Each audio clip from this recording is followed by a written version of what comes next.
لوگوں میں اپنے بندوں کو ضرور بھی ضرور تم کو آزماؤں گا، بشیء من الخوف، خوف کے ساتھ، بھوک کے ساتھ، پھلوں اور رزق کی کمی کے ساتھ، جانوں کی کمی کے ساتھ،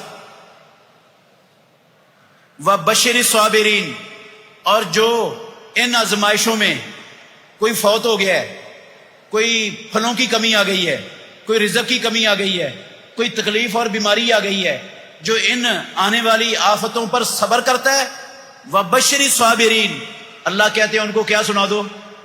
خوشخبری سنا دو۔ الذین اذا اصابتہم مصیبۃ، جو ایمان والے ہیں، رب کے بندے، وہ کیا ہیں؟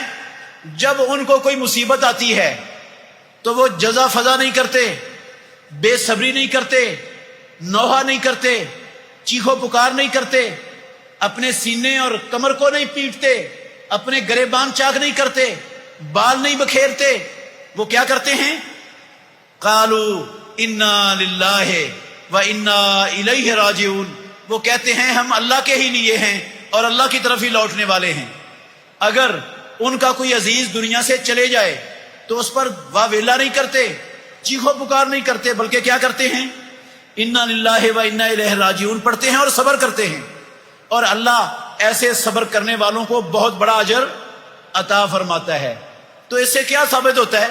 قرآن کہتا ہے جب بندے پر دنیا میں کوئی بڑی آفت، کوئی مصیبت، کوئی پریشانی آ جائے تو اس کو صبر کرنا چاہیے۔ اس کو کیا کرنا چاہیے؟ صبر۔ اس کو صبر کرنے کا حکم ہے قرآن میں، اس کو رونے پیٹنے کا نہیں ہے، جزا فضا کرنے کا نہیں ہے، واویلا کرنے کا نہیں۔ یہ واویلا کرنا، رونا پیٹنا، یہ جاہلیت کی رسم ہے، اسلام کی نہیں ہے۔ کس کی ہے؟ جاہلیت کی۔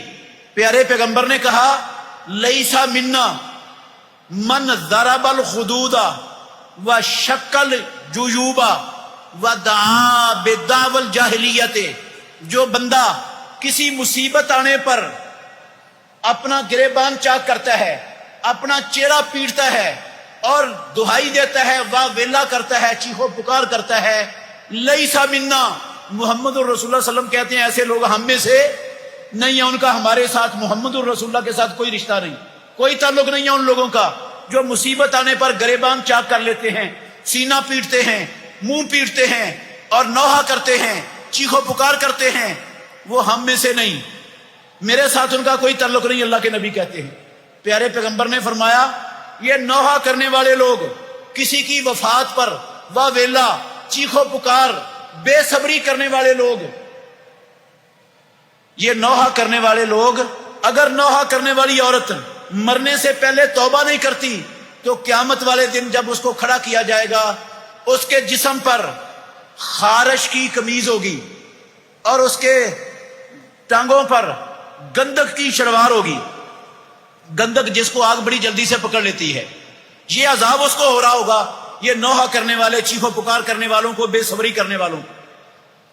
اسلام میں مصیبت آنے پر صبر ہے اور صبر پر جنت ہے، صبر پر جنت ہے۔ ایمان والوں کے لیے مصیبت قسم اللہ کی، رب کی رحمت ہوتی ہے، وہ صبر کرتا ہے تو اس صبر پر اس کو کیا مل جاتی ہے؟ جنت۔ رسول اللہ صلی اللہ علیہ وسلم نے فرمایا عجبا لامر المومن، مومن کا معاملہ بڑا ہی عجیب ہے، ان اصابت ہو سراء شکرا فکان خیر اللہ، اگر اس کو خوشی ملتی ہے تو رب کا شکر ادا کرتا ہے، یہ اس کے لیے بہتر ہو جاتا ہے خوشی ملنا۔ وَإِنْ أَصَابَتْهُ ضَرَّاءُ صَبَرَ، اور اگر کوئی تکلیف آئے تو صبر کرتا ہے، یہ صبر کرنا بھی اس کے لیے بہتر ہو جاتا ہے، اس پر بھی جنت ملتی ہے، اجر ملتا ہے، گناہ معاف ہوتے ہیں، نقصان نہیں ہوتا۔ باقی حضرت حسین رضی اللہ عنہ، ان کی شہادت واقعتاً مظلومانہ شہادت ہے، بغیر کسی شک شبے کے ان کو مظلومانہ شہید کیا گیا، درندگی کی گئی، خباثت کی گئی، بہت بڑا ظلم ڈھایا گیا حضرت حسین رضی اللہ عنہ کو شہید کر کے، اور شہید کرنے والوں نے اپنی دنیا بھی برباد کر لی، اپنی انشاءاللہ عاقبت بھی برباد کر لی۔ وہ قیامت والے دن رب کے غضب سے، جہنم سے، اللہ کی لعنت سے حضرت حسین پر ظلم کرنے والے، آپ کو مظلومانہ شہید کرنے والے انشاءاللہ رب کے غضب، لعنت اور جہنم سے بچ اور نہیں بچ پائیں گے، نہیں بچ پائیں گے۔ حضرت حسین رضی اللہ تعالی عنہ وہ لڑنا چاہتے ہی نہیں تھے، جنگ نہیں کرنا چاہتے تھے۔ کربلا میں جب پہنچے اپنے خاندان کو لے کر تو انہوں نے 3 شرطیں پیش کی۔ عمر بن سعد کوفی فوج کا کمانڈر ان چیف تھا، اس کی قیادت میں کوفے والی فوج آئی تھی۔ 3 شرطیں پیش کی کہ مجھے جہاں سے میں آیا ہوں واپس مکے اور مدینے چلے جانے دو، لڑنے نہیں آیا ہوں، یا مجھے مسلمانوں کی سرحد پر پہنچا دو، جہاں مسلمان کافروں کے خلاف جہاد کر رہے ہیں میں وہاں مسلمانوں کے ساتھ مل کر کافروں کے خلاف جہاد کروں، یا تیسری شرط ہے مجھے یزید بن معاویہ کے پاس لے جاؤ، میں اس کے ساتھ اپنا معاملہ خود طے کر لوں گا۔ عمر بن سعد نے تینوں شرطیں قبول کر لی حضرت حسین رضی اللہ عنہ کی۔ عبید اللہ بن زیاد جو کوفے کا گورنر تھا اس نے کہا نہیں، شرطیں قبول، شرطیں قبول نہیں ہیں، اگر حسین میرے ہاتھ پر آ کر بیعت کرے۔ حضرت حسین نے اس کے ہاتھ پر بیعت کرنے سے انکار کر دیا، جس کی بنا پر لڑائی شروع ہوئی، اور اس لڑائی میں حضرت حسین رضی اللہ عنہ کو مظلومانہ شہید کر دیا گیا، ان کی آل و اولاد کو بھی شہید کر دیا گیا، ظلم کیا گیا ان پر۔ میرے بھائیوں، یہ شہید کرنے والے لوگ کون تھے؟ اللہ کے گھر میں بیٹھا ہوں، ذمہ داری سے کہہ رہا ہوں، شہید کرنے والی حضرت حسین رضی اللہ عنہ کو ساری کی ساری فوج کوفے کے شیعہ تھے، کوفے کے رافضی تھے، شیعہ تھے۔ ایک بندہ بھی عمر بن سعد کی فوج میں شام سے آیا ہوا نہیں تھا، شام کا ایک بندہ بھی ان میں نہیں تھا۔ سارے کے سارے کون تھے؟ جن بدبختوں نے حضرت حسین رضی اللہ عنہ کو خط لکھ کر بلایا، ہزاروں خط لکھ کر کوفے آنے کی دعوت دی، جنہوں نے حضرت حسین رضی اللہ عنہ کو بلا کر کربلا میں بے یار و مددگار چھوڑا، پھر وہ لڑنا نہیں چاہتے تھے، بدماشی کر کے ظلم کر کے ان کو شہید کر دیا گیا۔ یہ بدبخت سارے کے سارے وہ رافضی تھے، خط لکھ کر بلانے والے، دھوکے باز، فراڈیے، دغا باز، اسلام کے دشمن۔ یہ بدلہ لینا چاہتے تھے اپنے یہودی آباء و اجداد کا، انہوں نے حضرت حسین رضی اللہ عنہ پر ظلم ڈھا کر اپنے یہودیوں کا بدلہ لیا، بڑوں کا۔ یہ رافضی تھے، ان میں ایک بندہ بھی شام کی فوج کا نہیں تھا، ذمہ داری سے کہہ رہا ہوں رب کے گھر میں بیٹھ کر۔ یزید بن معاویہ نہ اس نے حضرت حسین رضی اللہ عنہ کو قتل کیا، نہ قتل کرنے کا حکم دیا، نہ وہ ان کے قتل پر خوش ہوا، بلکہ جب پتہ چلا یزید بن معاویہ کو کہ حضرت حسین رضی اللہ عنہ کو شہید کر دیا گیا، اس نے کہا لعن اللہ ابن مرجانتا، اللہ عبید اللہ بن زیاد پر لعنت کرے، اس بدبخت کو میں نے یہ نہیں کہا تھا حضرت حسین کو شہید کر دے جا کے، اس لیے گورنر نہیں بنایا تھا اس خبیث کو کہ یہ رسول اللہ صلی اللہ علیہ وسلم کے نواسے کو شہید کرے، لعنت کرے اللہ اس عبید اللہ بن زیاد پر، اس نے یہ لفظ بولے ہیں۔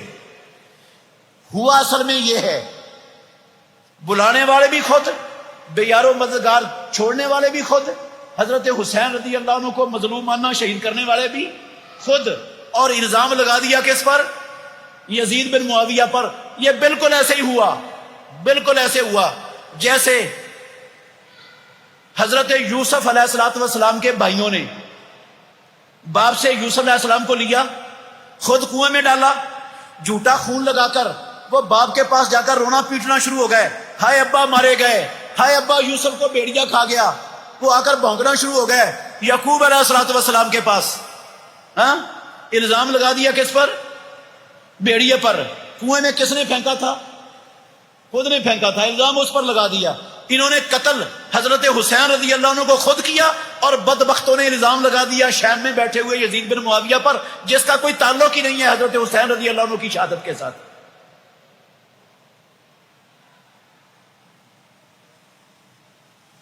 یہ بالکل ایسا ہی ہے، ہاں یہ لطیفہ ہے، لطیفہ میں آپ کو سنانے لگا ہوں، یہ کوئی حدیث نہیں ہے۔